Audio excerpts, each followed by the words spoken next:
Welcome everyone. I am Amarachi Ubani. President Muhammadu Buhari is on his way back to Abuja after taking part in the anti-corruption summit hosted by British Prime Minister David Cameron. Earlier today, the president held a closed-door meeting with the Archbishop of Canterbury, Justin Welby. While in London, the president spoke to journalists on his assessment of the fight against corruption, insecurity, and how he uncovered the padding of the 2016 budget. The president says he will be making a comprehensive broadcast of what has been recovered and from which individuals on May 29th.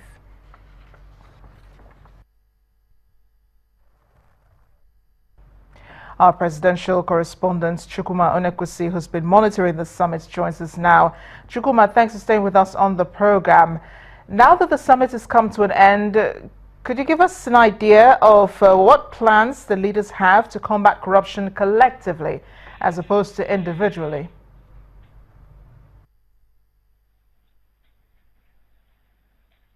Yeah, thank you very much, Amarachi. If I got you right correctly, because the line is breaking, I told you about the declaration, and if you listened to my sign-off on that report of the anti-corruption summit, the summary is that the countries will now have to go back and follow up on the declaration. For the first time, world leaders, civil society, business men and women, sports enthusiasts and sports organizers, and international organizations have come together to talk about corruption. So I want to believe, like you ask, that it's not going to be just a talk shop.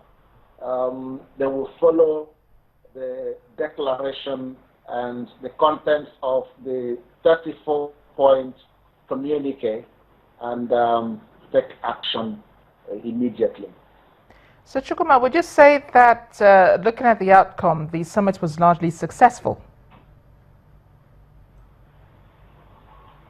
A one-day summit, it would be too early to say if it has been successful or not. But the organizers know what they want.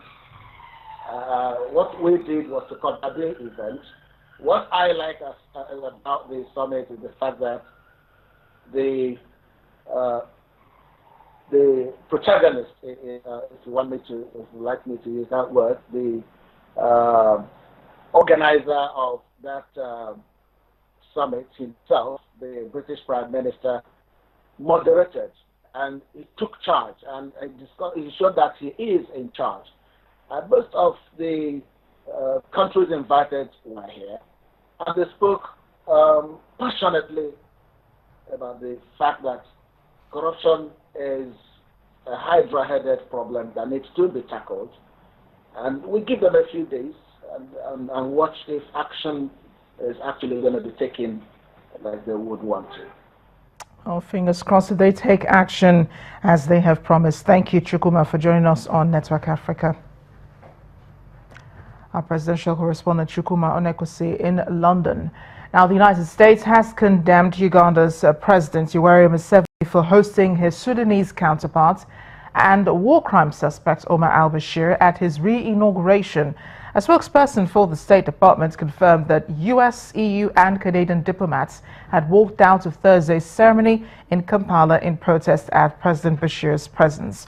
President Bashir is wanted by the International Criminal Court in The Hague for genocide, war crimes and crimes against humanity in Darfur. From a theoretical perspective, states have an obligation to arrest ICC suspects on their territory, but African leaders are increasingly resentful of this authority.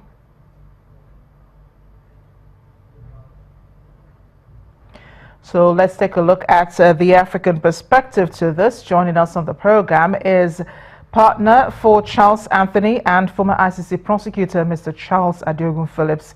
Charles, thank you for joining us on Network Africa. You're most welcome. We understand that during the President Museveni's inauguration, he dubbed the ICC a bunch of, quote, useless people, and President Bashir nodded in agreement to what he said. Could that reflect perhaps what other African leaders think of the ICC? Well, it's very ironic that President Museveni would have those views, considering that Uganda was the first country in the world to actually refer a situation to the court voluntarily, and this was back in 2003, I think it was. So it is actually quite interesting that such comments emanate from Uganda, having been the first country to make a referral to the court.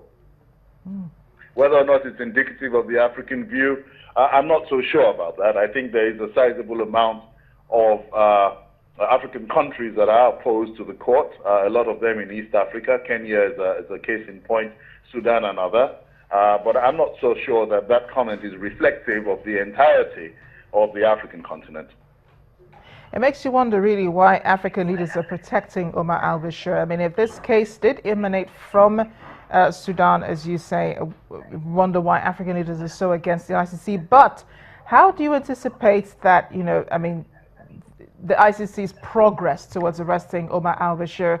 That warrant has been out for years now. Are we any closer to seeing Omar al-Bashir in court? Not whilst he's in office. I think we should clarify what the African Union's objection to the ICC is. It's not against the court in itself, but rather it's against the court seeking to prosecute a sitting president, a sitting head of state.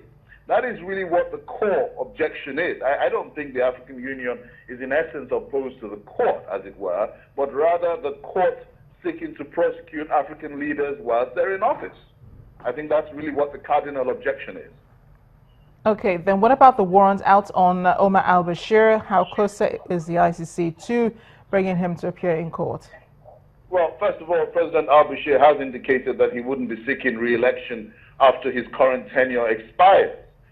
So it would have to be a sit and wait game, in essence, to the extent that whilst he remains in office, it will be difficult, if not impossible, to bring him before the court. What then happens when he leaves office is a separate matter entirely.